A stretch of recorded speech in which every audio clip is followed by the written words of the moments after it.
A gust of wind howls through the deserted highway as frost shards dance across the windshield. Ethan Cole's beat-up sedan sputters and coughs to a halt, dead as the winter dawn. He steps out, boots crunching on ice breath fogging in the air. Just ahead, a gleaming sports car lies stranded, its taillights flickering. Heart-pounding, Ethan wrestles the hood open, revealing a tangle of wires and a frozen ignition. He pulls out his worn wrench and, with hands red from cold and determination, reconnects the loose leads. Sparks leap. The engine roars to life, breaking the morning silence like thunder. In that charged moment, Ethan has no idea that the woman behind the wheel isn't just any driver. She's Victoria Lane billionaire heiress, and this simple rescue will set off a cascade of events poised to reshape his and his daughter's future forever. If you've ever believed in the power of one good deed, drop a comment below, hit subscribe, and ring the bell to follow Ethan's journey. Ethan Cole's small-town garage breathes oil and cold metal.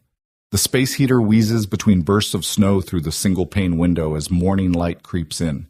He rubs his hands together, trying to coax warmth back into stiff fingers. Across the workbench, 7-year-old Lily, bundled in an oversized flannel shirt, carefully lines up greasy wrenches, her tongue peeking out in concentration. Nice and neat, Ethan murmurs, his voice thick from sleep. Just like we practiced. Lily beams her cheeks rosy and places the last 14mm socket between two 13s. Ethan cracks a grin. See, you've got the touch. By 6:30 a.m., the smell of sizzling bacon and fresh maple syrup drifts in from the small kitchenette. Ethan flips a pancake, its edges crisping against the skillet. Every moment here in this cluttered, oil-stained space is a balancing act between necessity and longing. The faded calendar on the wall shows the 15th rent day. The supply order for next week still sits overdue, but each pancake, each wrench turned is a promise to Lily. We'll make it, kiddo. He sets a plate before her. Lily picks up a fork and digs in. Can we fix real cars today? She asks, mouth half full. Ethan chuckles. Yep. Mr. Rogers is bringing in that Oldsmobile. I'll teach you how to replace a belt. Lily's eyes light at the thought of grease and gears. Their routine is familiar: drop off Lily at school. By 7:45, hustle through 3 or 4 jobs before lunch. Maybe squeeze in a quick oil change between errands. Business is slow, but the bills won't wait. A faded flyer tacked near the coffee maker advertises Ethan's affordable auto repair. It's been there since he took over this rundown shop after his wife passed. Back then he dreamed of grandeur, state-of-the-art lifts, a waiting room with magazines and a TV. Now he's just grateful to keep the doors open. At 7:15, he slides into the driver's seat of the sedan. Seatbelt on, he asks. Lily clicks it into place. Ready, she says, tucking her scarf. They pull onto Main Street, the frost glinting in early sun. On the corner, Mrs. Alvarez waves from her bakery's window. She left donuts for them yesterday when she heard about their stalled heater. It's moments like these small acts of kindness that anchor Ethan's faith in people. After depositing Lily at school with a hug and a promise to pick her up for lunch if he can, Ethan heads back to the shop. The bell over the door jingles as he steps inside, greeted by the familiar grind of machinery and the damp chill clinging to walls. He rubs his hands together again and flips on the overhead light. His first customer rolls in, Mr. Rogers hunched behind the wheel of a rust-speckled Oldsmobile engine, sputtering. Ethan flips the hood open and plunges into diagnostics while Mr. Rogers hovers with hopeful eyes. You think it's the water pump, he asks. Ethan examines the puddle of coolant on the floor, nods. Looks like it. I'll swap it out. Tighten the belt, and you'll be back on the road. Relief floods the older man's face. As Ethan works, he pauses to wipe sweat and grime from his brow. The heater is still on the fritz, but this job and the next 4 lined up means enough to cover rent and groceries. He thinks of Lily piano lessons are coming due next month. He can't let her dreams stall. Between customers, he checks his phone. No missed calls, no messages from Victoria Lane. He hasn't heard from the woman whose car he saved 3 mornings ago. Probably better, she's a busy CEO after all. But he can't shake the memory of her crystal blue gaze and silk gloves. By mid-morning, a young couple arrives with a stalling transmission on their hatchback. Lily's drawing of their family taped to the sun visor makes him smile. He charges them a fair price, feeling the familiar tug of pride when they thank him for honesty. Word of mouth has a slow burn here, but kindness is currency. At lunch, he grabs a cold sandwich from Mrs. Alvarez's bakery charge. It to his tab, he promises. He takes a moment to sit behind the shop, sipping lukewarm coffee from a chipped mug. Lily's crayon note. Love you. Dad, taped to the dashboard, catches his eye. He traces the scrawled letters, breath-catching. The daily grind, for all its struggle, is worth this, the warmth of her belief in him. The afternoon brings a flat tire repair, a stubborn oil leak, and a half-finished brake inspection. Each task demands focused sweat and resolve. Customers come and go, offering friendly nods or sympathetic glances. They know Ethan's story, a widowed dad doing his best. In return, they tip an extra $1, bring baked goods, or share a kind word. As dusk approaches, the temperature drops. Ethan steps out to lock the Oldsmobile's hood before signaling Mr. Rogers off. The sky darkens. Snowflakes begin to drift, catching in ether. He breathes deeply, senses sharpened by cold. He wonders again about Victoria Lane, her car, and the opportunity she hinted at. Could his life really change beyond oil stains and late nights? He flips off the sign and turns to the closed doors. The bell jingles a final time as he loads his tools into the back of his sedan. Tomorrow, he'll do it all again. Stack wrenches, flip pancakes, fix cars, and keep the promise. But tonight, as he heads home under a hush of falling snow, a spark of possibility warms him more than any heater ever could. That morning, the world felt heavier than usual. Ethan Cole's breath steamed in the frigid air as he slipped into his threadbare coat, the hem damp with last night's melting snow. He turned the key in his sedan's ignition and winced at the sputter fuel was dangerously close to empty. His eyes flicked to the clock, 7:12 a.m. Lily's school bus would arrive in less than 10 minutes. He threw a glance at the gas gauge again. Just enough, he muttered, more to himself than the car. Ethan eased onto the highway tires, crunching over frost-hardened gravel. Headlights from distant cars painted pale tunnels through the morning haze. His mind raced through the day's to-do list drop. Lily at school, swing by the station for gas, if he had any left, pick up parts for Mrs. Alvarez's van, and pray the heater in the shop held out just one more week. As his sedan rounded a gentle curve, headlights cut through the fog, a lone silhouette of a sports car midnight blue against the muted white landscape. Its hazard lights blinked like a pulse, urgent, desperate. Ethan's heart thudded an echo of the rescue 3 days ago. He glanced at his fuel gauge again. The needle dipped toward E, but his conscience left him no choice. He tapped the brake, swerved onto the shoulder, and skidded to a stop. Snow crunched under his boots as he hustled out, breath hitching in icy shards. Up close, the car was flawless paint, gleaming curves that belonged on a showroom floor, not a lonely roadside. Behind the wheel, a woman wrapped in a tailored coat shivered, phone clutched to her ear. Even from a distance, Ethan recognized her. Victoria Lane, the billionaire CEO, whose life he'd unwittingly upended when he first helped her days ago. Need some help? He called, stepping onto the snowbank. She lowered the phone, eyes widening. In her gaze, he saw relief, surprise, and something unreadable, perhaps resignation. I'm stuck, she admitted, voice trembling in the cold. Battery's dead. Roadside said they'll be at least an hour. Ethan ducked under the hood, fingers fumbling through thick gloves. Frost clung to every surface. He tapped a loose cable free, gave it a nudge, and crossed his fingers. Try it now, he said, voice raspy. She slid in, turned the key. The engine coughed, then roared as if waking from a long sleep. Victoria exhaled a plume of gratitude and cold air mingling. You're a lifesaver, she said, stepping out. Her boots left prints beside his. He wiped his hands on his coat, just paying it forward. Her gaze flickered to his car. Is that your gas tank, blinking empty? He nodded with a rueful smile. Running on fumes, but worth it if it means you're safe. Victoria's lips curved in a small, knowing smile. Thank you, Ethan. They worked in tandem, securing the hood and stowing tools. A silence settled, comfortable and charged, as if they both recognized the familiar rhythm of rescue. Then Victoria straightened, brushing snow from her coat. I owe you again. Ethan shrugged. No debts. Just glad you're okay. She hesitated, gaze drifting to the empty road ahead. I have to get to the city this morning, she said quietly. Important meeting. He studied her. Her business world demanded her presence. His world demanded he push onward despite the empty tank. I'll ride shotgun. We'll split the gas in the conversation. Victoria blinked. You'd do that. He offered her a half grin. You saved my day last time. Consider this even. She opened her door. All right. They climbed into his sedan. Inside warmth replaced frost, and the soft hum of the engine felt like a heartbeat. Lily's drawing of her family on the dashboard caught Victoria's eye. She's your daughter. Ethan's voice softened. Lily, 7. Keeps me grounded. Victoria nodded, tracing the crayon lines. She's amazing. They began the slow crawl back onto the highway. The sky turned pale blue, the sunrise glinting off ice crystals. Words came easily between them, a shared laugh over Lily's latest antics, a conversation about the unpredictability of life, sprinkled with observations on frost patterns and engine diagnostics. Halfway to the city, Ethan felt the car judder as the tank neared empty. He eased into a small rural station, the pumps old but welcoming. As he filled the tank, Victoria stretched, tucking her hair behind an ear.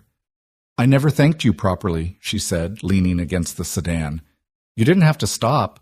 I should have waited. He shrugged, wiping his hands.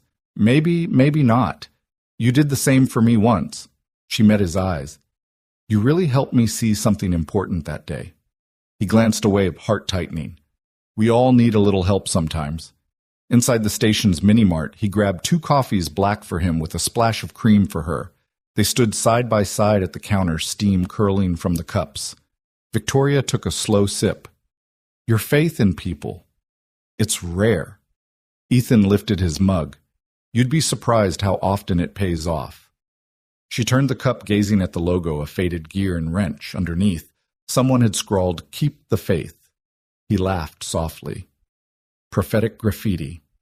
Outside, the city skyline shimmered in the distance. Victoria slid into the passenger seat, coffee in hand. Ethan eased back onto the highway, city traffic, growing thicker with each mile. They approached Orion Motors headquarters, a glass monolith soaring against the pale sky. Victoria's lips curved in a small, appreciative smile. Home. Ethan pulled to the valet lane. He offered her the coffee. Here. She accepted it and turned the cup between her hands. Ethan, thank you. For everything. He tipped his head. Good luck in there. Victoria's gaze softened, and for a heartbeat she seemed on the verge of saying more. Then she slipped out of the car, coffee in hand, and disappeared into the revolving doors. Ethan watched her go. Lily's drawing caught his eye again, a reminder of why he worked so hard, braved so much. He turned the key engine rumbling beneath him, then headed back down the road toward the open fields, the rising sun at his back. As he drove, frost melted on the windshield, and with each mile he carried the warmth of possibility. Today, a simple act of kindness had bridged 2 very different worlds. Tomorrow, who knew? For Ethan and Lily, the horizon was frost-tipped, but wide open. The bitter wind bit through Ethan's coat as he crouched beneath Victoria Lane's gleaming sports car, the engine compartment a maze of polished metal and complex wiring. His gloved fingers brushed away frost and soot until they found a connector, its wire frayed and barely clinging to the ignition coil. He tilted his head, gauging the angle, then drew a deep breath of cold air before tightening the bolt with practiced precision. Steam hissed into the air, curling like a ghost from the engine block. A stray wisp of morning sunlight caught on the car's hood, turning the polished surface into a fragment of sky. Ethan straightened, pausing to rub his hands together, then stepped back to throw the switch. Victoria slid into the driver's seat, her posture tense with anticipation. The dashboard lights flickered on, and Ethan watched rooftops of analog gauges dance to life. She cranked the key. At first the engine wheezed like a deep sigh after a long winter's sleep, but then it roared into a steady purr that thrummed through the tires to the frozen ground. Victoria exhaled, pressing her palm to the dash. Hope shimmered in her eyes, reflecting the sudden warmth in the engine's rumble. It's running, she whispered, voice soft as the thawing snow. Ethan brushed a lock of dark hair back from her face. Always happy to help. His words sounded more earnest than he'd meant. Her gratitude hung between them, fragile and luminous. She slid from the car and stepped onto the shoulder boots, crunching in the gravel.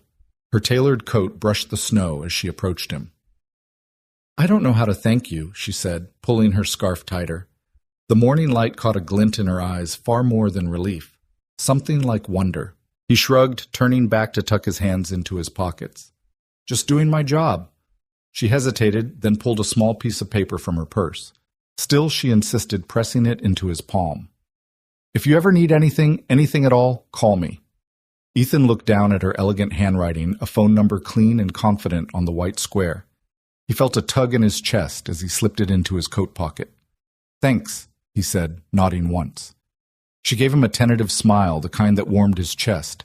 Then she paused, raising a hand as if to step closer, perhaps to say more, but the moment skipped away like a bird startled from its perch. She turned and slid behind the wheel, the engine's steady hum filling the space. Ethan stood watching until the sports car melted into the mist of the empty road. The hush that followed was vast, broken only by the distant traffic. He closed his eyes and let the memory of Victoria's eyes linger, the gratitude, the gentle surprise of her discovery that someone cared enough to stop. He climbed back into his sedan, the heater groaning to life. The seatbelt scraped against his coat as he settled in. For a moment he remembered Lily's small hand slipping into his on cold mornings, the way her laughter melted the frost. He found himself tracing the outline of the paper number in his pocket.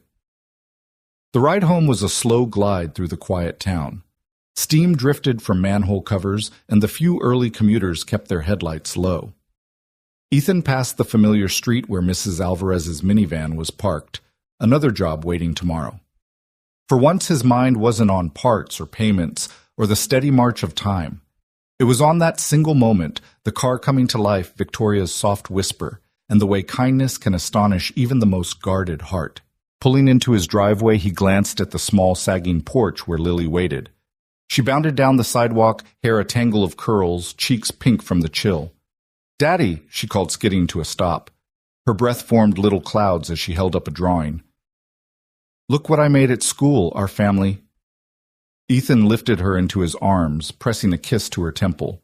He felt the life in her small frame, the boundless energy, and the unwavering faith in his promise to keep them afloat. He rocked her gently, smiling as she jabbed at the paper with a stubby crayon. "It's perfect, kiddo," she beamed. "And I wrote your name on the back so Miss Vanessa can't take it." He laughed, settling her inside and heading for the kitchen. The remnants of last night's dinner waited in Tupperware on the counter.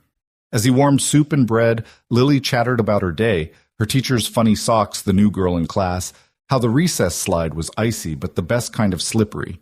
Ethan stirred the soup slowly, mind drifting back to the morning's rescue. Lily had skipped breakfast in her excitement and tugged at his sleeve. "Can I have pancakes, Daddy?" He plated the soup, then turned to reach for the griddle. "Pancakes are on the menu," he promised. As the sweet scent of batter sizzled in the pan, the kitchen filled with warmth. Lily's small chair scraped as she climbed up, eyes following the steam rising from the pancake stack. Ethan flipped the flapjacks with a practiced flick, each one golden and fluffy. He set the plate before her with a flourish. "Thanks, Daddy," she said between bites, chin dotted with syrup. He smiled, his thoughts settling. Somehow, in the course of one long morning, the world had grown both larger and smaller. Larger because a billionaire CEO had crossed his path and entrusted him with her gratitude. Smaller because in his own home, sitting with Lily, he felt the entirety of life distilled into pancake mornings and the quiet satisfaction of a job well done. He poured himself a cup of coffee, strong and black, and took a seat beside his daughter. She pressed a pancake into his hand. "Here, Daddy, this one's extra buttery." He bit into the pancake and tasted both salt and sweetness, hope and home. He glanced down at Lily's wide eyes, then tucked a stray curl behind her ear. Outside the world was still frosted in ice, but inside the small kitchen, warmth reigned. Ethan lifted his mug in a quiet toast to the morning's kindness, to the unexpected connections that shift destinies, and to the small, steadfast promise he made to Lily every dawn that no matter how cold the day, they would be all right. And in that simple moment between pancake bites and the hum of morning light, Ethan Cole knew that life's richest moments often arrive when you least expect them, and that a single act of kindness can ripple far beyond the icy shoulder of a lonely road. A week had slipped by like snow melting under a reluctant sun, and Ethan's world settled back into its familiar rhythm of wrenches, oil stains, and Lily's endless curiosity. Yet beneath that routine lay a quiet anticipation, an itch at the edge of his thoughts that whispered Victoria Lane might reappear. He was elbow-deep in the engine of Mrs. Alvarez's minivan when the bell above the garage door jingled unexpectedly. The sound made him startle wrench slipping from his grasp. He straightened, wiping grease from his hands as Lily, perched on a stool beside him, dropped her toy car with a soft clatter. At the doorway stood Victoria. Not hurried or frazzled this time, but composed in a fitted coat and heels dusted with winter's last flurries. She carried no basket of baked goods, no envelope of opportunity, only a small smile that carried the weight of unresolved gratitude. "Hi, Ethan," she said, her voice weaving through the shop's scents of oil and mechanics' sweat. "Is this a good time?" He glanced at Lily, whose almond eyes widened in recognition. "Lily, remember," he murmured, but Lily was already on her feet, racing across the concrete floor to fling her arms around Victoria's knees. "Miss Victoria." Victoria knelt, gathering Lily into her arms. "Hello, Pumpkin. You've grown since I last saw you." She ruffled Lily's hair, and Lily giggled, breath-puffing like a little cloud. Ethan swallowed. His elbow itched with grease, but his heart hammered in his chest. "Come on in," he managed, nodding toward a cracked leather bench by the workbench. He gestured for Victoria to take the seat. "We're just finishing up here." Victoria tucked Lily's feet beneath her and turned to Ethan. "I know this isn't your usual office," she said, glancing around at hanging license plates and racks of lug wrenches. "But I wanted to talk face to face." He nodded, tapping a rag on his thigh. "What's on your mind?" She paused, eyes drifting to the floor where a dark puddle of oil reflected the overhead lights. For a moment, vulnerability flickered across her features, rare for the CEO who commanded boardrooms with effortless confidence. Then she looked up. "I've been thinking about that morning, about how you stepped in without hesitation." Ethan shrugged, ducking his head. "Anybody would have helped." Her lips curved in a sad smile. "Not anyone." She reached into her coat pocket and pulled out a plain white envelope. "I hope you don't mind." She pressed it into his hand. "Consider this a thank you." He stared at the envelope, then up at her. "You don't have to." She shook her head. "I want to." Her gaze softened as she watched Lily inch forward, tugging at her sleeve. "Lily, do you want to say hello properly?" Lily nodded, scooting off Victoria's lap and grabbing her hand. Together they walked around the bench and approached Ethan. He crouched to Lily's level heart, warming as she showed him her favorite Barbie doll. She babbled about its sparkly shoes and how Miss Victoria made her pancake that morning extra buttery. Victoria laughed, and the sound was like the first thaw of spring in Ethan's chest. He stood and slipped the white envelope into his coat pocket. "Let's head inside," he said, nodding toward the reception area. Lily bounced between them, her cheeks rosy with excitement. Inside, the small waiting room smelled of coffee and old magazines. Ethan offered Victoria a seat on the battered leather sofa while Lily perched on the armrest. He stood before her, expression unreadable. "I wanted to apologize." Victoria began pressing her palms together. "For dropping that strange invitation via text. I know it must have come out of nowhere." Ethan shook his head. "You didn't have to explain."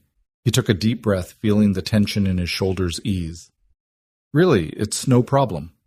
She nodded slowly, searching his face. "You deserve more of an explanation." She lifted her chin and spoke with calm conviction. "I'm not just here because I can't fix a car without help. I owe you for what you did, yes, but I also want to repay your kindness by giving you a second chance." He blinked. A second chance. The word struck both familiar and strange. He had given up on his own dreams long ago. Dreams of a bigger shop, a better life for Lily, a future unchained from oil pans and overdue bills. "Second chance," he echoed. Victoria reached into her purse again, this time pulling out a slim folder stamped with the Orion Motors logo. She handed it to him. "I came to formally offer you a position," she said. "Not the managerial role, though we still believe you'd excel there, but something more tailored. We're expanding our community outreach program. We want someone with hands-on experience, someone who understands real people's needs. I want you to head that initiative." Ethan's breath caught in his throat. He flipped the folder open to reveal documents outlining a role that bridged corporate resources with grassroots automotive education workshops for underprivileged youth, free safety checks in rural areas, mentorship programs. He closed the folder. I don't know what to say. Victoria smiled softly. Say you'll consider it. She leaned forward, eyes earnest. You have knowledge and empathy this world needs. I want to give you the resources to make a bigger impact both for your family and for the people you've been serving all along. Lily clambered off the armrest, planting her small feet on the floor. She looked up at Ethan with question in her bright eyes. He knelt, placing a hand on her shoulder. Do you think your dad should do something new, kiddo? Lily's face scrunched in thought, then lit up. Yes. She threw her arms around his neck. You'll help so many kids, Daddy, like you helped me. Ethan swallowed emotions roiling like engine oil left to settle. He looked at Victoria, at Lily's trusting face, then felt the promise of possibility unfurl within him. His entire life had been spent repairing others' vehicles, patching up the broken parts to keep them moving. Now someone offered to repair his dreams, to stitch back the frayed edges of hope. He straightened, clearing his throat. I'd like that. His words felt fragile but real. Thank you. Victoria's smile blossomed. She reached across to shake his hand, then touched his arm. Welcome aboard, she said, and in that moment the dusty waiting room full of empty chairs seemed to transform into a launch pad for new beginnings. Ethan watched as Victoria rose to leave Lily, waving furiously with a glee that lit the dreary space. For the first time in years, Ethan felt the horizon shift. It no longer felt like a distant frozen expanse. Instead, it promised fresh starts, second chances, and uncharted roads begging to be traveled together. As the door closed behind them, he exhaled a breath he hadn't realized he'd been holding. Lily leaned against his side and he wrapped an arm around her. Ready to learn something new tomorrow? He asked, voice low with wonder. She nodded, eyes shining. Can I come? He ruffled her hair. You'll be my top apprentice. In the quiet that followed, Ethan Cole felt his world expand, not because of bolts or engines, but because someone had seen his worth and handed him a second chance to run beyond the boundaries he'd drawn for himself. And with that gift, he vowed to build a future for Lily richer than any engine he had ever fixed. That night, after the last taillights disappeared into the frosted darkness, Ethan Cole stood in his kitchen, the lingering hum of possibility still thrumming through his veins. He'd spent the evening tucking Lily into bed, inhaling the steely comfort of her small shoulders rising and falling in sleep, and replaying Victoria Lane's words. I want to give you a second chance, like a melody he couldn't shake. He washed the day's grease from his hands, the warm water sliding over calloused knuckles that had known little but hard work. As he dried off, his phone buzzed sharply against the counter, jolting him upright. The screen glowed with an unfamiliar number. He frowned no missed calls. He flipped the phone over and back again, curiosity warring with caution. Hello? He answered, voice rough from sleep. Mr. Cole. A crisp professional female voice answered. This is Claire Bennett from Orion Motors. I'm calling on behalf of Ms. Lane. She's recommended you for a managerial interview. She mentioned your name to our hiring coordinator today. Managerial interview. The words felt too big, too sudden. Ethan's heart jerked. He wrapped a dish towel around his fingers, knuckles whitening. Ma'am, I think you have the wrong number, he stammered. I'm just a small-town mechanic. I fix starter motors and leaky radiators. I'm not sure why a CEO would recommend me. Claire's tone was patient, encouraging. No mistake, Mr. Cole. Ms. Lane was quite clear. She admires the work you do and believes you'd be an excellent fit for our community outreach division. We have an opening for someone with your hands-on experience. Would you be available to come in for an interview this Wednesday at 10? Ethan closed his eyes, leaning against the counter as the kitchen lights cast him in a soft glow. He pictured Lily at breakfast tomorrow, chilly breath steaming over a bowl of cereal. He pictured all the times he'd scraped together enough money for hot chocolate after school, only to settle for juice pouches. He thought of the leaky roof over Lily's head, the rusted heater he'd promised to replace as soon as I can. His pride, that stubborn lump in his throat, snarled at the idea of walking into a gleaming glass tower. What would he wear? His scuffed boots, his 2 faded flannel shirts. He could barely fill the gas tank on payday.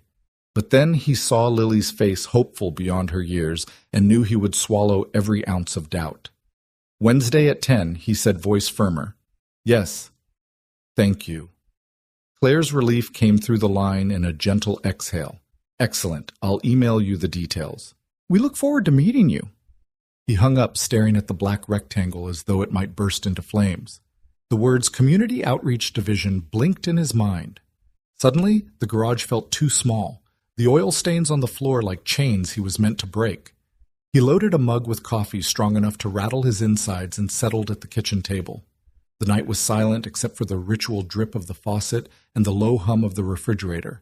He opened his laptop, hands trembling slightly, and found an email from Orion Motors. He clicked it open. Dear Mr. Cole, thank you for your willingness to explore this opportunity. Please arrive at our headquarters, 1034 Innovation Drive this Wednesday at 10:00 a.m. Please bring a resume and any references. Dress code is business casual. We look forward to discussing how your expertise can support our new community initiatives. He blinked. Business casual. He didn't own a suit, but he had an extra button-down shirt still crisp, a pale blue that used to feel like $1 million when he bought it for his wedding. He'd pressed it carefully that morning. His hands left faint grease smudges on the collar, even now, but he would make it work. He sipped the coffee, bitterness and sweetness mingling on his tongue. The steam curled in the low light as though carrying his doubts into the ceiling. What if it was a joke? What if he tripped over the receptionist? Set his coffee down on a folder that wasn't his, and someone noticed the name Cole was more gas station than corporate. He pictured Lily's grin.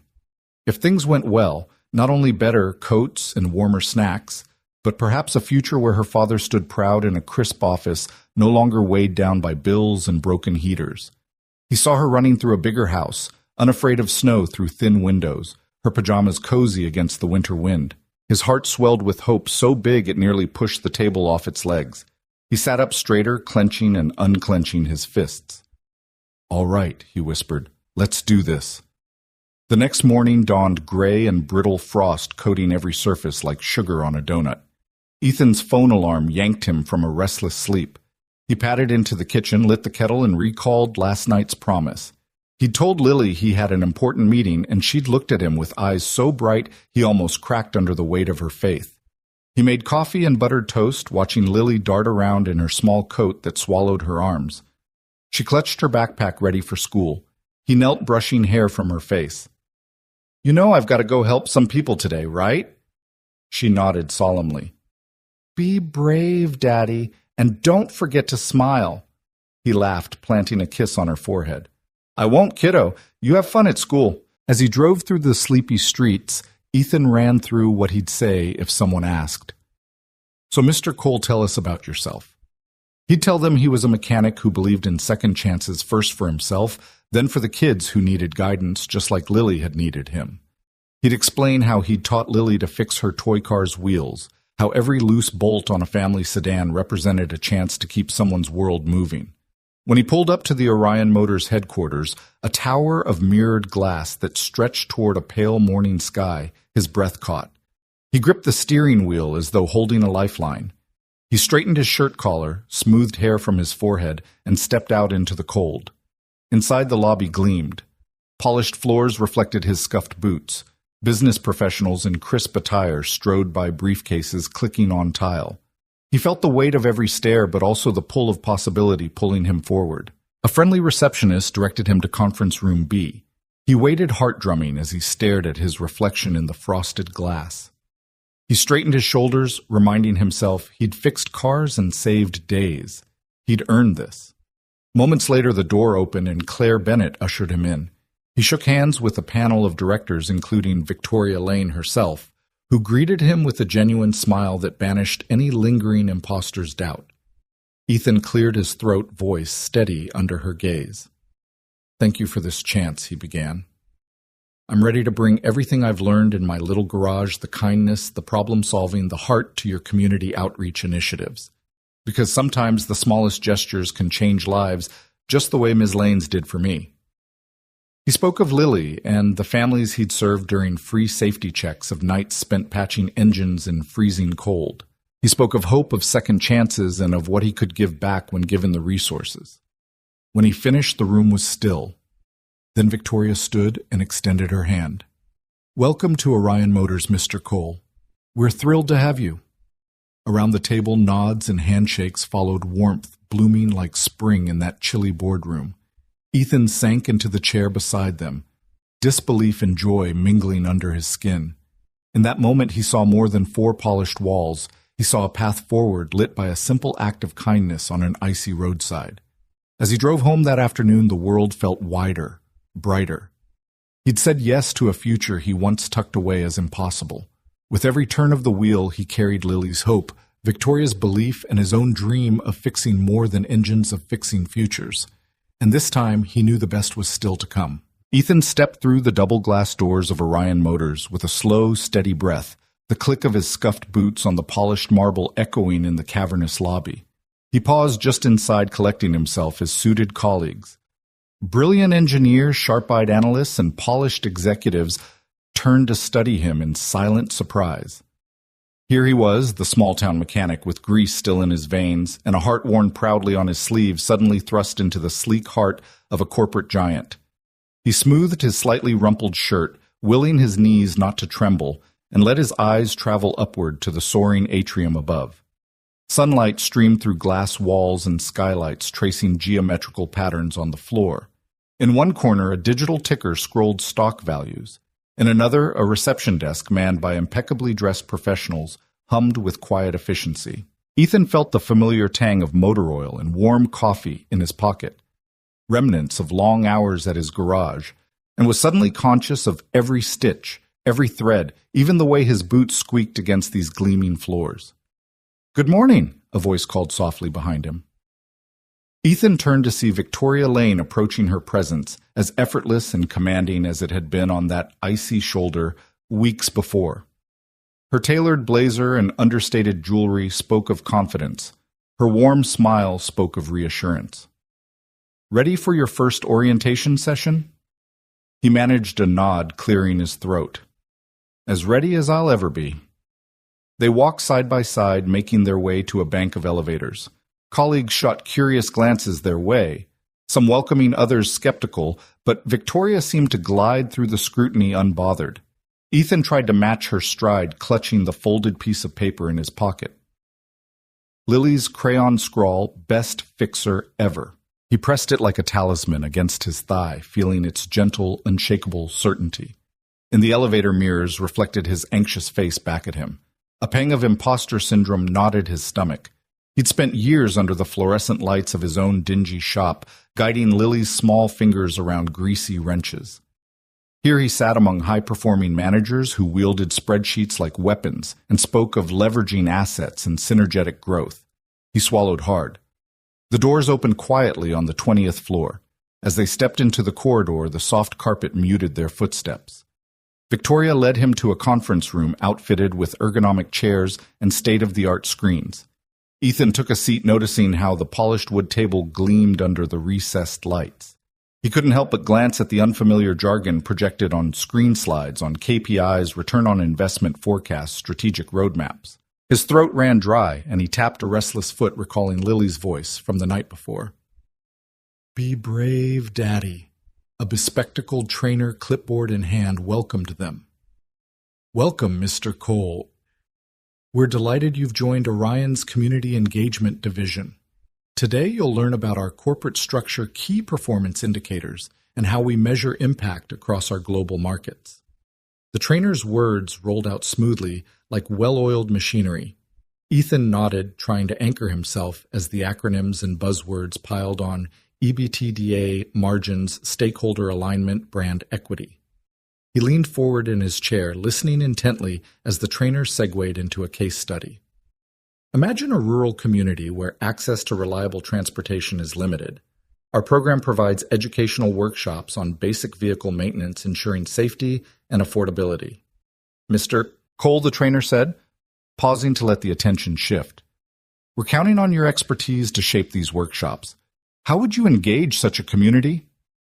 Ethan's heart pounded, but he met the trainer's gaze. He pictured those mornings in his garage, Lily kneeling at his side, oil-smudged hands twisting spark plugs. Faces of neighbors relieved by his willingness to teach. "I'd start by listening," he began, voice steadying. "Find out their most pressing needs. Maybe it's tire safety or changing oil with limited resources. then break down each step tool's safety cost into simple hands-on modules. I'd bring examples right to their doorstep. Broken starter motors, leaky radiators. Nothing beats seeing a problem solved in real time. And I'd make sure every family leaves with the confidence to tackle basic repairs themselves. The room was quiet for a heartbeat. Then Victoria offered an encouraging nod. Exactly the kind of practical insight we need. A ripple of agreement followed among the managers gathering around the table.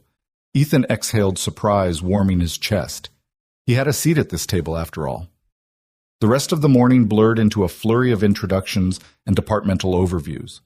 He met marketing strategists who spoke of campaigns that showcased Orion's philanthropic work finance officers who modeled cost-benefit analyses and technology leads innovating electric drivetrains.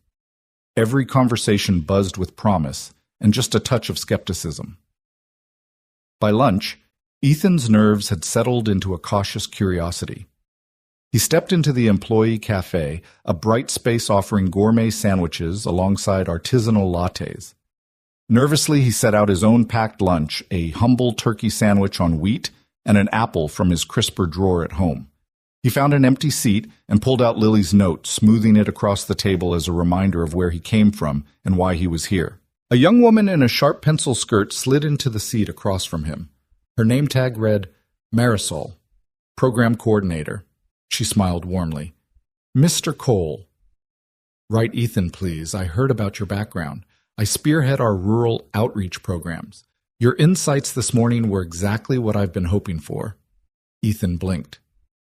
Thank you, he said, setting Lily's note beside his lunch as he extended his hand. In her handshake, he felt genuine excitement, not the insulated formality he'd braced for. As they talked, he found himself describing the little details that lit up his world, teaching his daughter to check tire pressure on her Hot Wheels, saving a stranded teacher's van, so she could make it home before dark, the gratitude in their eyes. Marisol laughed as he spoke, leaning in as though his stories were the best case studies she'd ever heard. After lunch, Ethan rejoined the afternoon session, a deep dive into stakeholder engagement. By mid-afternoon, he'd already sketched plans for pop-up clinics in underfunded towns, volunteer training modules, and a mentorship program pairing seasoned technicians with high school students. Every idea felt alive, fertile with potential. He realized he was speaking not as an outsider, but as someone who knew the heartbeat of these communities. Late in the day, Victoria reappeared in the doorway, her heels clicking softly on the carpet. She offered him a cup of coffee, which he accepted gratefully. She leaned back against the frame, watching him survey the whiteboard where he'd scribbled Mobile Maintenance Unit beside Youth Tech scholarships. Impressive, she said quietly. You've made this room your own. Ethan glanced at her, carefully hiding his surprise. I'm just trying to bring what I know.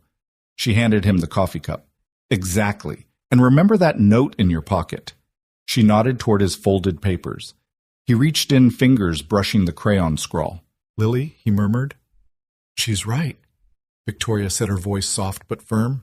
You are Orion's best fixer ever. They shared a smile, that unspoken understanding passing between them. A small-town mechanic was bringing something no MBA could teach. His knowledge of wrenches and warm hearts was precisely the kind of synergy this company needed. As the sun cast long shadows through the glass facade, Ethan packed away his notepad, gathering the day's insights into a neat stack.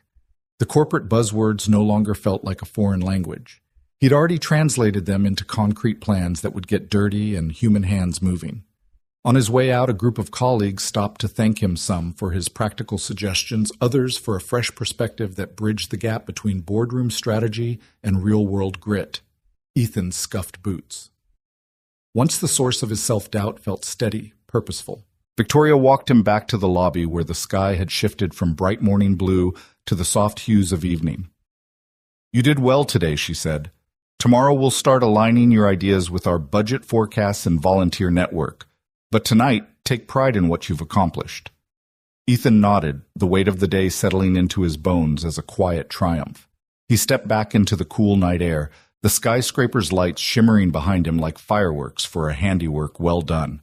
Driving home, he held Lily's note against the steering wheel. The marble floors and corporate cadence of Orion Motors were steps on a path he never imagined walking, but every echo of those squeaking boots now felt like a heartbeat proof that glass and gears could coexist in harmony and that kindness once sown could transform even the loftiest halls of power. Ethan stepped into the conference room the next morning, coffee cup in hand, already tasting the anticipation and tension in the air. His mind still hummed with conversations from the day before Marisol's bright ideas, the nods of encouragement from mid-level managers, Victoria's steady confidence. But as he settled into the familiar circle of swivel chairs, he caught sight of Tom across the glossy table. Tom's tailored suit and crisp shirt looked as press-ready as it did yesterday, but today there was something sharper in his eyes, a barely concealed sneer. "Good morning, Mr. Cole," Tom said, voice dripping something more like challenge than courtesy.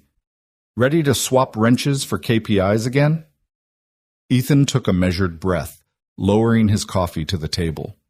He tightened his fingers around the handle until his knuckles whitened, but he reminded himself of Lily's hug last night, how she'd wrapped small arms around his neck, her eyes bright as she whispered, "You can do it, Dad." That promise echoed in his chest now. He wasn't here to prove Tom right or wrong. He was here for her. "Good morning, Tom," Ethan replied evenly. "Happy to share any metrics you need." Tom's lips curled. "I was hoping we could discuss your proposal for the mobile maintenance unit." He tapped a glossy presentation folder in front of Ethan. "But first, let's address qualifications. You know, most people here went to engineering school or have 10 years of corporate experience. Well, he let the sentence trail off, hovering in the stale air. Some of the higher-ups glanced Tom's way, eyebrows lifting like rainfall collecting on a roof. Ethan felt the heat rise in his cheeks, but forced himself to stay calm. "I know my background isn't typical," he said, voice-controlled, "but I believe hands-on experience brings perspective." Tom smiled as if Ethan had just confessed to carving figurines out of cheese. "Perspective is great, but can it scale? Scale is what matters when you're deploying programs across 30 states. Ethan leaned forward, elbows on the table. He pictured every teacher whose bus he'd fixed at dawn, every neighbor who'd learned to change an oil filter with his patient guidance, and most of all, Lily's eager face at her school science fair. Scaling isn't just a percentage, it's people, he said. If you build trust in one town, those techniques can be replicated. You don't need a lesson plan written by committee, you need someone on site who understands the soil, the climate, and the tools. That's my expertise, and it can scale if you empower the right folks locally. The room sat silent. Tom's smug expression faltered as others exchanged glances. A soft cough from the back indicated interest rather than derision. Victoria, seated at the head of the table, offered Ethan a warm glance. "Well put," she said. "If I may add, we have pilot data from last quarter showing a 40% reduction in emergency roadside calls in towns where Ethan's model was informally tested. The numbers back his approach." Tom's lips thinned. He looked away, shifting in his chair. "Interesting data point," he muttered, then cleared his throat. "But formalizing it is another story." "Well," Ethan countered, "let's talk formalization. We train local volunteers as community ambassadors. They attend a 2-day workshop led by seasoned mechanics, supported by online modules for ongoing reference. We equip them with toolkits funded by community grants. In my experience, that's enough to keep 3 out of 5 breakdowns from needing tow trucks." He let that hang there, letting the logic settle. A few nods around the table told Ethan that he'd won at least a hearing. He sank back, chest easing, as Tom's stern gaze flickered with reluctant respect. The rest of the morning moved forward in a swirl of budget models and implementation timelines, Ethan contributing at every turn, his suggestions weaving easily into the corporate lexicon: ROI, per community coach volunteer retention rates, impact on insurance premiums. As lunchtime approached, the conversation had shifted from skepticism to cautious collaboration. Ethan ducked out for a quick break to catch his breath. The elevator ride down felt endless until he finally pressed the button and the doors slid closed. He gazed at his reflection hair, slightly ruffled eyes, bright with the promise of progress. He allowed himself a brief smile before remembering tomorrow Lily would be waiting for him at her school gates, lunchbox in hand, eager to hear every detail. At home that evening, the scent of tomato sauce and garlic greeted him before he even opened the front door. Lily's laughter drifted down the hallway as she and her mother cleared the table. Ethan paused, breathing in the warmth of family life after a day of boardroom battles. Daddy Lily dropped her puzzle pieces and ran into his arms. He scooped her up, feeling her small heart beating against his chest. She buried her cheek in his shirt. "Tell me you kicked corporate butt today." Ethan laughed, setting her down gently. She toddled ahead into the kitchen, pulling up a chair beside her mom. "I did my best," he said, wrapping an arm around his wife's shoulders as she turned to greet him with a tired smile of her own. Over meatballs and spaghetti, Lily peppered him with questions. "Did they like your idea? Did you show them how to change a tire? Did you make them promise to eat pancakes on Saturday?" Ethan answered, each with a flourish, using simple language but weaving in the complexity of big decisions, grant approvals, volunteer onboarding, and metrics. Lily's eyes grew big as he described towns once stranded and now running buses on time and teachers smiling. His wife reached across the table, squeezing his hand. "You did good," she said, her tone gentle, but certain. "I can see it in Lily's face." Lily beamed, then suddenly patted Ethan on the cheek. "You can do it, Dad," she said, and Ethan felt his vaccine of doubt slip away, inoculated by her unwavering faith. Later, after Lily was tucked into bed and the house's soft hum lulled into quiet, Ethan sat at his small desk in the corner of his home office. He unfolded Lily's crayon note again, "Best fixer ever," and placed it beside his notebook. Even here among balance sheets and program outlines it belonged. He jotted down new ideas, virtual check-ins for community volunteers, partnerships with local schools for vocational workshops, a fellowship for mechanics who wanted to join Orion temporarily before returning home. Tom's sneer that morning felt distant now, like static on a radio dial that you tune out once the signal clears. In its place was the trust of colleagues who'd given him room to speak the gratitude of board members who recognized value and lived experience, and above all, Lily's faith, which remained his true north. As he closed the notebook and turned off the desk lamp, Ethan whispered into the dark, "For you, kiddo." Outside, the stars blinked in the clear night sky, and a sense of possibility wrapped around him like a well-worn glove. Under scrutiny he had stood, and under scrutiny he had prevailed not by becoming someone he wasn't, but by staying exactly who he was, a dad with grease on his hands and hope in his heart, building second chances one community at a time. Ethan stepped off the elevator into the hushed tension of Orion's main testing lab, where the hum of diagnostic machines felt more like the slow ticking of a bomb. 2 days remained before the high-stakes launch of their new vehicle line, a projected multi-million-dollar debut. Now every engineer's eyes were dulled by panic. Screens lining one wall displayed line graphs that dipped ominously. Colored warning lights blinked. A knot tightened in Ethan's chest. He followed Victoria through rows of technicians huddled over laptops. "They've run every routine test," she said quietly, her voice steady but urgent.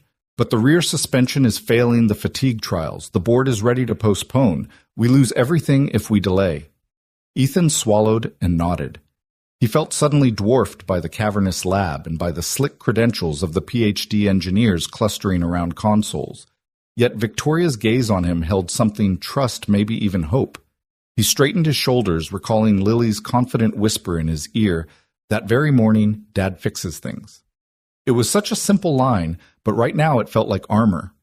They reached the central table where a scale model of the suspension assembly lay dissected into numbered parts. The lead engineer, Anika, a soft-spoken woman with a remarkably calm demeanor, looked up. "We've pinpointed the weak spot in the damping valves. They're overheating under repeated load. We can reinforce the housing, but that means new tooling and a 2-week delay."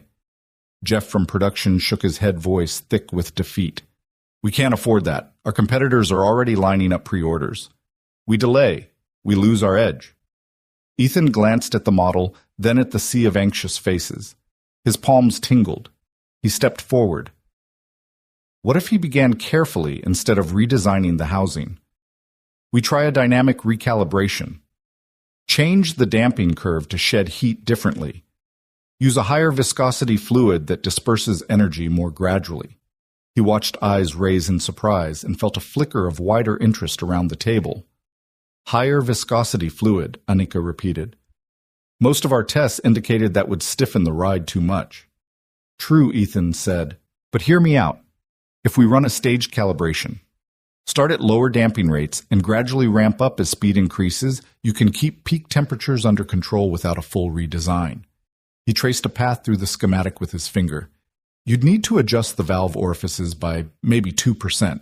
It's minimal, shouldn't require new tooling, just a quick reprogram of the control algorithm and retrofit existing prototypes. Silence fell. Someone cleared their throat. The room's weight seemed to shift. Victoria stepped closer, eyes bright. Ethan, that's exactly the kind of out-of-the-box thinking we need. But can you back it up? Ethan drew a breath. I've seen a similar situation back in my shop. A customer's hydraulic lift was overheating under constant use. Instead of replacing the cylinder, I increased the bleed rate to cycle. The fluid reduced the heat peak by about 30%. It lasted a year without issue. He looked up. The principles are the same. Tom, who had been scowling in the corner, arched an eyebrow. That was a small stationary lift at 2,000 psi. We're talking variable loads at highway speeds. He sounded ready to dismiss Ethan again. But Ethan held his ground. All the more reason to simulate it here. Let's run a few cycle tests using this method on the bench units. If it shows promise, we incorporate it into the next round immediately. Worst case, we revert to your original housings, but at least we're trying to solve it without months of delay. Anika exchanged a look with her team. We can reprogram the test rig overnight, she said. We'll run a dozen cycles and watch the temperature curves. She turned to the technicians. Get me the test scripts and let's do this. A murmur of approval swept the room. Even Tom sounded grudgingly impressed. Fine, run the test, but don't waste time. Ethan nodded, voice steady. Right away. As the team scrambled, Victoria slipped an arm around his shoulder. You just might save this launch, she whispered. He managed a tense smile. Let's hope. Over the next 12 hours, the lab became a whirlwind of activity. Ethan hovered over monitors as digital readouts scrolled across screens, temperature spikes, pressure graphs, heat maps. The tension built with each cycle. At 50 cycles, the dampers warmed to 145 degrees Celsius, just within safe limits. At 75, they crested 150 degrees Celsius but plateaued. At 100, they peaked at 155 degrees Celsius, then stabilized as the fluid flow adjusted. Contrast that with the previous baseline tests that had shot to 185 degrees Celsius in under 50 cycles. Anika's eyes widened. This is incredible. The thermal load dropped by nearly 40%, and the ride quality margin, well, within spec. She looked at Ethan and laughed, half relieved, half exhilarated. You did it. Around them, engineers broke into smiles, exchanging high fives. The air crackled with renewed energy. Even Tom allowed himself a nod of respect. Victoria approached the boardroom door. We need to present these results, she said, voice bright enough to cut through the last of the tension. The launch goes on. Ethan leaned against a nearby bench, heart still galloping. Memory of Lily's hug last night surged warm through his chest. He reached into his pocket and touched the crayon note. Dad fixes things. He repeated to himself, smiling at how true it felt right now. As the team gathered, Ethan took a moment to breathe deeply of the cool lab air. The panic had dissolved, replaced by fierce pride for the engineers who'd rallied at a stranger's suggestion, for Victoria's unwavering belief in him, but most of all, for Lily. She hadn't seen the stress or the exhaustion. She only saw Dad fixes things. Her innocence had been the spark, and tonight that simple truth had rallied an entire company. Ethan watched his coworkers file into the boardroom, data in hand, ready to show the board that innovation sometimes comes from the most unlikely places. He waited outside, chest full, hands still faintly trembling with adrenaline. When Victoria emerged minutes later, her eyes shone. Board's unanimous, she said, sliding an arm through his. Launch is back on. He exhaled, steadied by her triumph. They walked together past flickering lab lights and humming machines, forging a new kind of respect between small-town grit and corporate ambition. Ethan paused beneath a towering window overlooking Orion's campus lights, twinkling like hope against the dark sky. He raised his hand as if to touch the stars. We did it, he whispered. Victoria squeezed his arm. You did it. And back at home somewhere out there, a little girl would wake tomorrow, knowing that her dad really could fix anything, even a million-dollar crisis under impossible time pressure. The boardroom hummed with tension as Tom leaned back in his chair, arms crossed, skepticism etched into every line of his sharply tailored suit. He tapped a manicured fingernail on the polished mahogany table, his expression all but daring Ethan to fail. So he drawled, voice slick with condescension. "You want us to trust this makeshift fix on a multi-million-dollar launch?" "Seriously." Cole murmurs rippled around the room. Engineers exchanged uncertain glances. Even Victoria's usual air of unflappable confidence couldn't mask the faint crease at the corner of her eyes. She rose slowly, smoothing the lapels of her blazer. "Gentlemen," she began, voice crisp and authoritative, "we don't have weeks to spare. We have one shot at this." The room fell into a sudden hush. "Ethan's method isn't conventional, but neither is our deadline. We either recalibrate these dampers tonight, or we delay the launch, losing millions and our market edge." Tom's lip curled. "It's still a gamble." Victoria held his gaze. "She's a calculated gamble and backed by data. We run the tests. If it fails, we'll revisit Plan B. But right now, we owe it to the company to give this every chance." That final commanding note from Victoria snapped the board to attention. Orders flew at practical speed: clear the lab, assemble the rigs, alert the bench technicians, and gather every spare set of laptops. Within minutes, Orion's high-tech testing center metamorphosed into a war room fueled by espresso and purpose. Blueprints littered work tables like confetti. Wire-bound notebooks lay open pen scribbles, mapping out valve orifice adjustments. Cables snaked under desks, linking control modules to hydraulic jigs. Everyone moved with precise urgency, double-checking measurements that only hours ago had seemed impossible to trust. Ethan found himself at the epicenter, flanked by Annika and a half-dozen engineers. A kettle steamed in the corner, ready to feed the perpetual coffee demand. "All right," he said, voice calm but carrying the weight of decisive authority. "First we swap in the higher viscosity fluid. Then we adjust the digital controller's ramp function. Remember, delay activation by 50 milliseconds, to allow initial absorption of shock. We'll start each cycle at low amplitude, then step up incrementally." His tone threaded technical detail with easy confidence, exactly the leadership the room needed. Annika nodded, fingers flying over her keyboard. Lines of code scrolled down a monitor as she tweaked control parameters.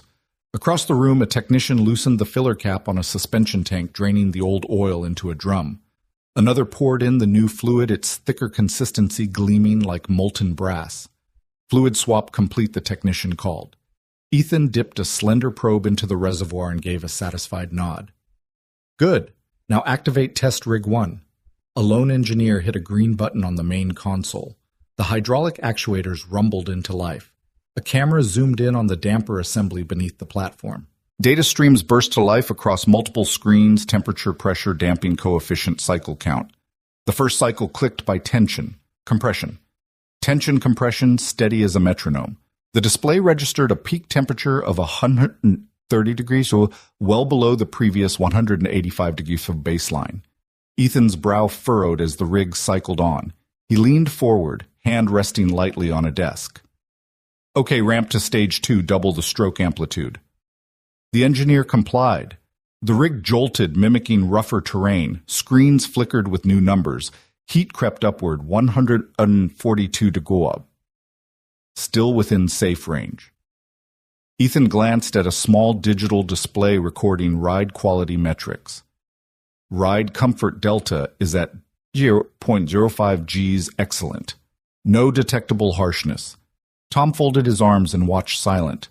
A hush of respect rippled through the room, but Ethan knew better than to relax. Stage 3, he called. Full amplitude simulate highway speeds. The lab's overhead lights reflected off polished floors as the rig went to work. Hydraulic pistons hissed. The damper glowed under mechanical stress. Every cycle chipped away at doubt. At cycle 50, the peak temperature topped out at 153 degrees Celsius. Then stabilized, no runaway heat buildup. Everyone held their breath as the data scrolled. Annika punched the air. "We're holding!" she exclaimed, voice loud enough to break the stillness. No spikes, beyond spec. Around the room, technicians cheered. The board members exchanged excited glances. Even Tom cracked a half-smile, eyes glittering with reluctant approval. Ethan allowed himself a small, steady smile, but he kept watching another 40 cycles to go. At cycle 90, with dawn's pale light just beginning to peek through the lab's high windows, a hush fell. Data graphs glowed in sweeping arcs, pressure stayed smooth, thermal readings plateaued. The system began its final cool-down without a hitch. At cycle 100, the rig automatically shut down. Silence answered. Then Victoria let out a breath and the room erupted into applause. Engineers slapped backs and pumped fists. Board members rose to their feet, clapping Ethan on the shoulder. Tom stepped forward, extended his hand, and gave it a firm shake. "Well done," he said simply, voice deep. Ethan exhaled, swallowing the shudder of relief. The adrenaline in his veins loosed its iron grip. He glanced around at the faces familiar and new, lit by screens and triumph. Here were the people who had started the night locked in panic, now beaming with hard-won confidence. It was a moment he would carry for a lifetime. Victoria approached him, eyes bright. She placed a hand on his shoulder. "You've proven that expertise isn't measured by a degree or a title. It's measured by grit and insight." Her voice trembled with pride. "Thank you. You just saved this launch." Ethan shook his head, cheeks warming. "I didn't do it alone." He gestured at the cheering crowds and blinking consoles. "This was all of us working together." She smiled and squeezed his shoulder. "Let's go tell the board, then we'll celebrate." Minutes later, they reconvened in the boardroom. Margaret, the stern-faced board member who had once demanded an explanation, rose to her feet and cleared her throat. "I'll admit I doubted you, Mr. Cole," she began, voice projecting calm authority. "Tonight you proved that unconventional thinking can be a company's greatest asset. On behalf of the board, I commend you and Ms. Lane for the courage to take this risk." Ethan nodded, feeling a grin spread across his face. The room filled with applause once again. He spotted Tom tucked at the back, nodding in respect. The weight of the world had lifted. In its place lay something fluttering like a flag of triumph, the knowledge that he belonged here, that his hands-on wisdom mattered on this grand stage. Later, in a quieter hallway, Victoria and Ethan exchanged words away from the applause. The hum of activity echoed in the distance. She turned to him, smile soft and genuine.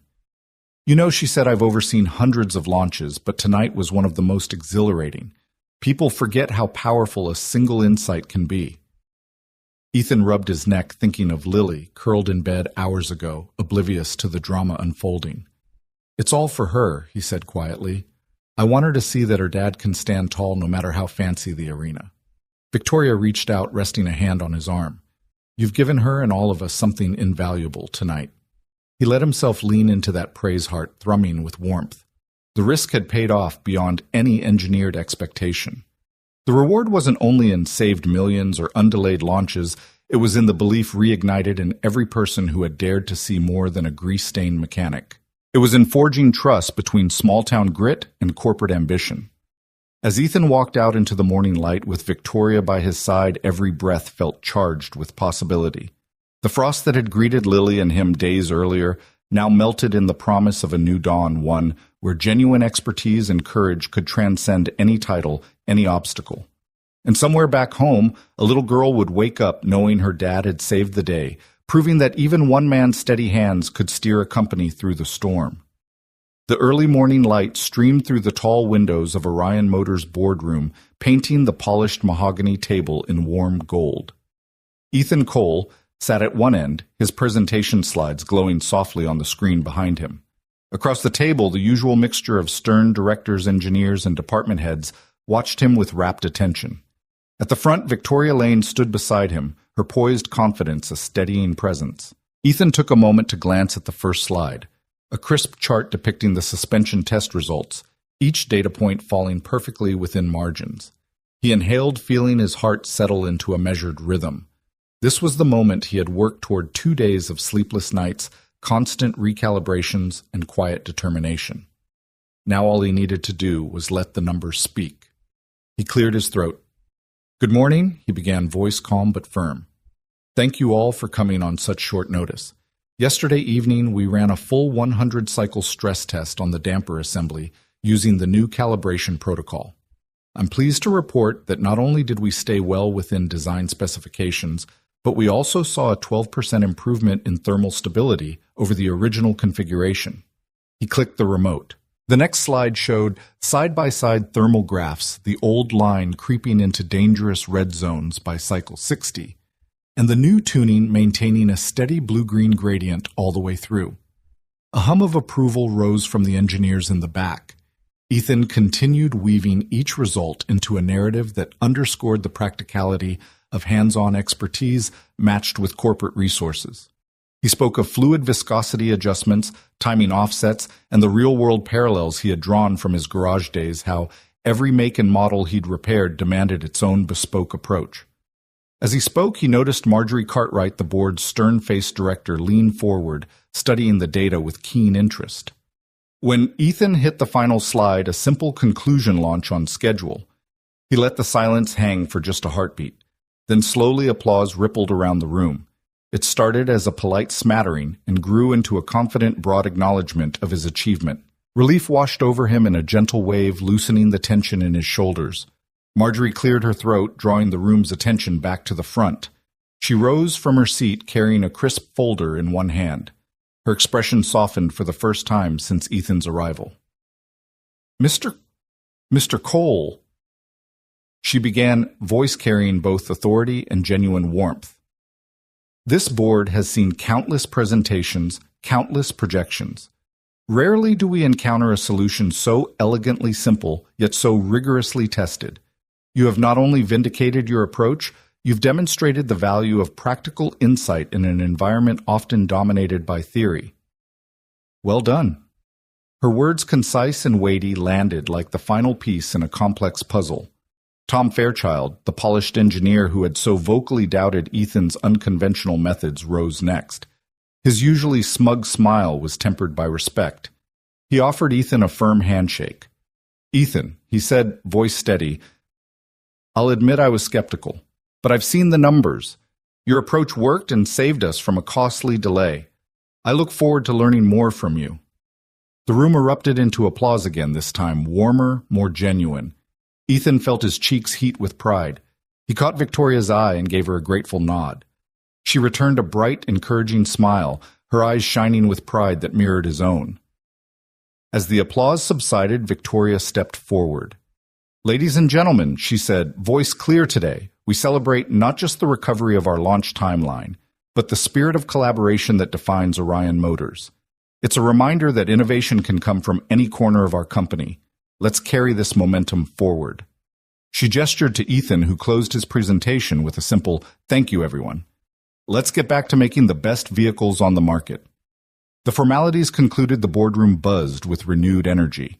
Conversations sparked about next steps, production schedules, and market projections. Ethan gathered his notes, feeling the hum of conversation around him rather than anxiety. Hands patted him on the back. Colleagues sought him out for a quick word of congratulations or a friendly handshake.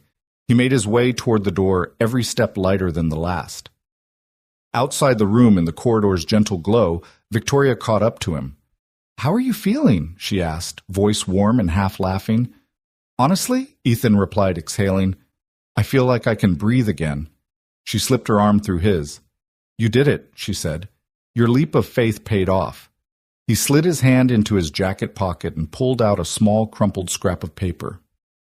"I couldn't have done it without this," he said, smoothing the note with gentle care. It was Lily's handiwork in crooked purple crayon. It read, "I love you. Dad, accompanied by a clumsy heart and stick-figure family." Her bedtime ritual, Ethan explained, voice-catching. "She tacked this to the fridge so I'd find it before bed." Victoria's eyes softened. "Keep that close," she advised. "It's your greatest victory." He smiled, pressing the note back into his pocket. "I will." Later that afternoon, as Victoria and Ethan walked toward the parking structure, their footsteps echoed in the crisp hallways. He thought of Lily bouncing out of school hours earlier with a backpack too big for her shoulders and boundless energy. He wondered how he'd explain this whirlwind of boardrooms and launch dates to her, how the sticky note and purple crayon had fueled his courage on the biggest night of his life. In the lobby, Tom emerged holding 2 takeout coffee cups. He offered one to Ethan with a small grin, no mention of past doubts. "Thought you might need this," he said, handing over the steaming cup. "Congrats again." Ethan accepted it. Thanks, Tom. That means a lot. Tom inclined his head. Just don't forget us little people when you're CEO. Ethan chuckled, raising his cup. No promises on CEO, but I won't forget. As they parted ways, Ethan turned back to the glass doors, where the afternoon light played off the sleek architecture. A sense of calm resolve settled over him. He had faced doubt and come through with more than just technical success. He had earned respect, built bridges, and affirmed his place in this world.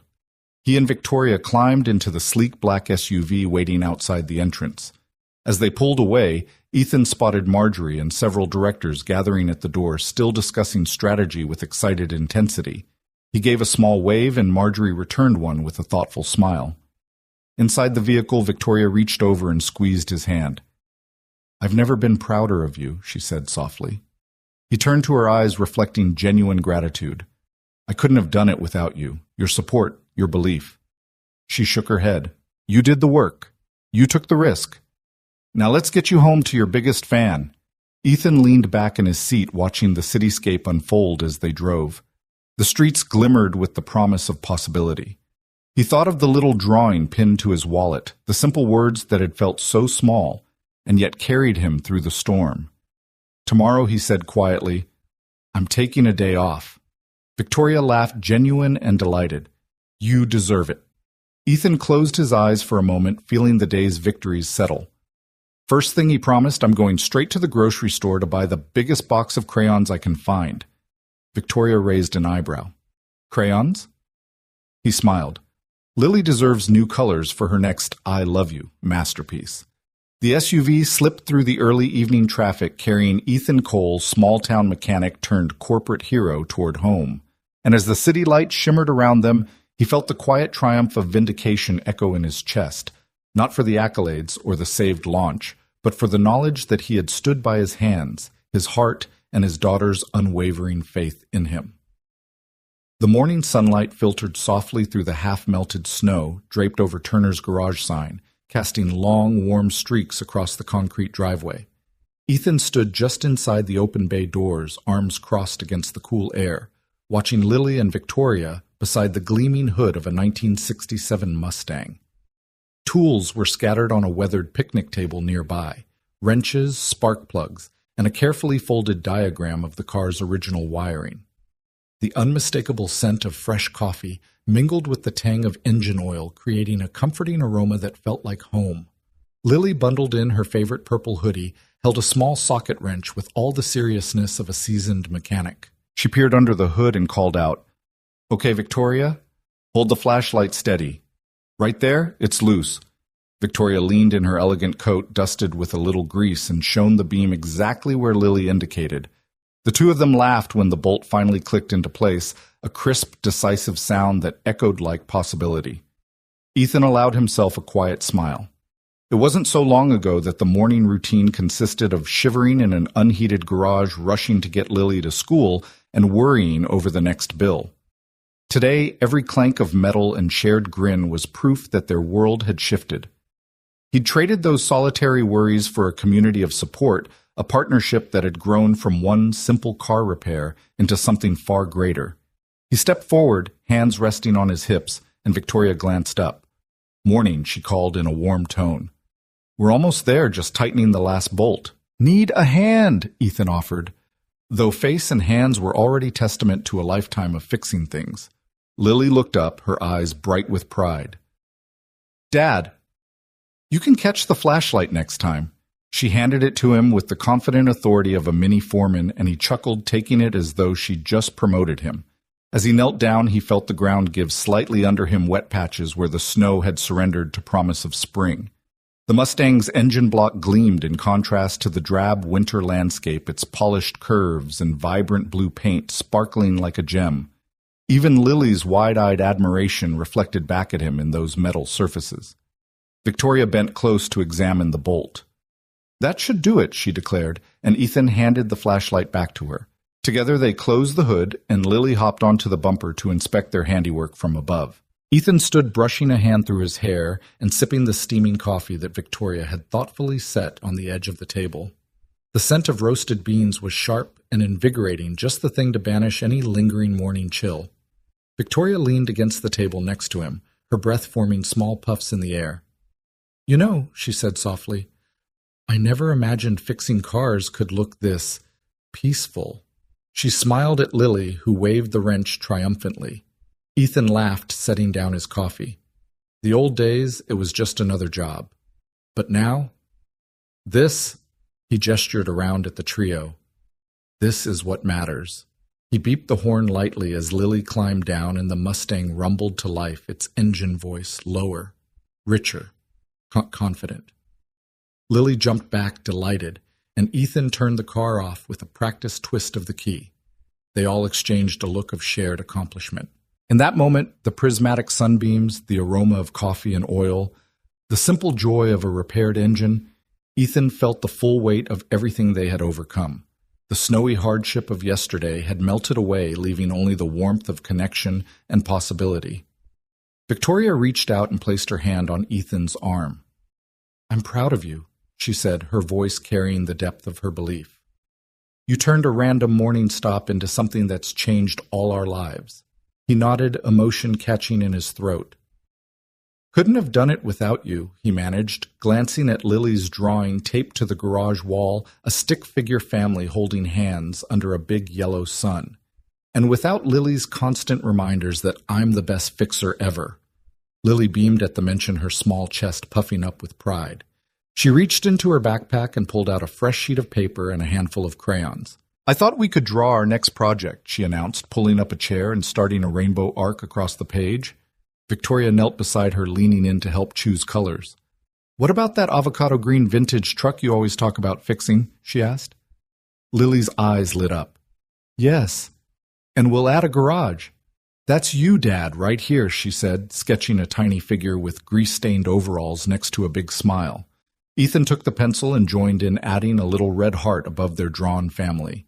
"And that's you and Mom watching," he said gently, though the girl they talked about had passed away years ago. But in Lily's world, her mother lived on in every imagined scene, every hope dragging them forward. Victoria settled back on the table's edge, watching the two of them. "I've always believed in second chances," she said. "But this seeing you two work together, this is the best one I could ask for."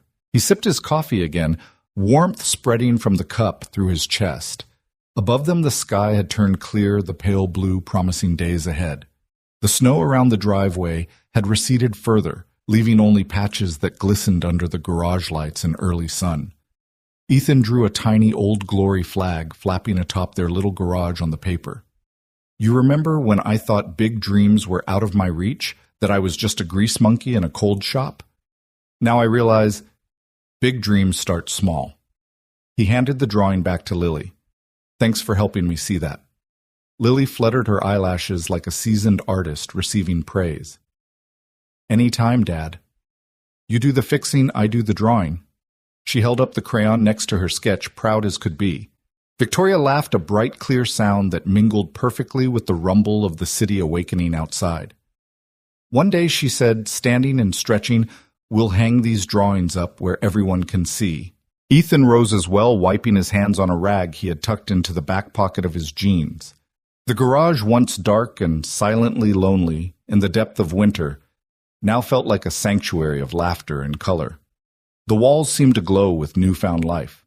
He placed a hand on Lily's shoulder, giving it a gentle squeeze. "All right, team," he said. "Let's get this beauty started." "We've got a date with Destiny."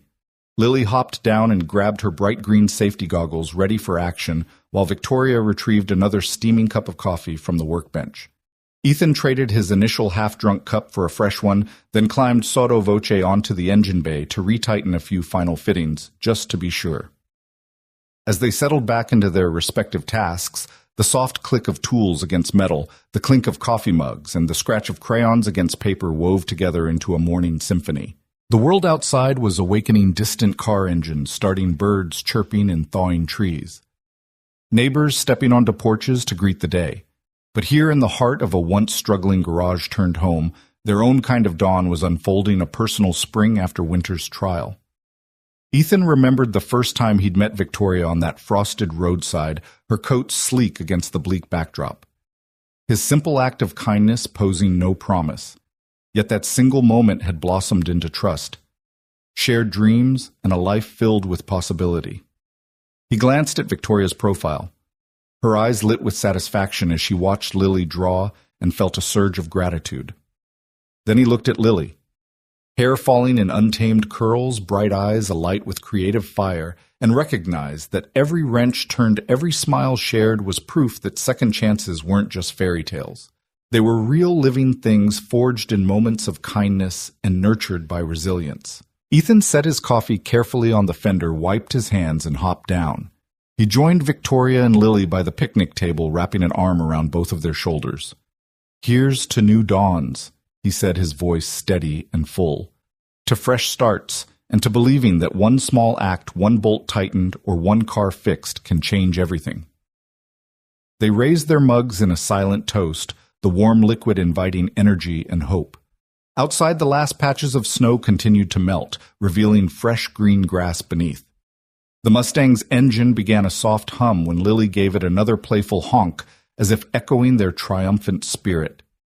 And in that moment, coffee in hand, engine oil in the air, laughter at their backs, Ethan Cole knew that their journey was only beginning. They had built something far stronger than a garage or a corporate career. They had built a family bound by kindness, resilience, and the undeniable truth that when we reach out with a helping hand, we open the door to whole new worlds.